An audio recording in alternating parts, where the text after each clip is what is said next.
Все, что говорит Кадыров, считайте, это говорит Путин, то есть его устами. Вот даже последнее его заявление, что нужно нанести удар там, тактическим оружием по Украине. То есть, ну, это бессилие, это агония.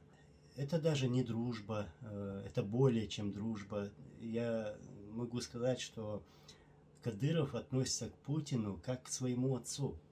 Вот его такое отношение. Он будет делать все, что скажет ему и укажет ему Путин.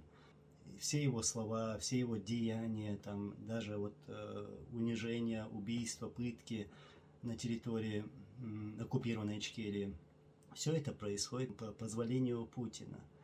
А Путину нужен Кадыров для того, чтобы он делал вот эту черную работу, без участия там российских войск.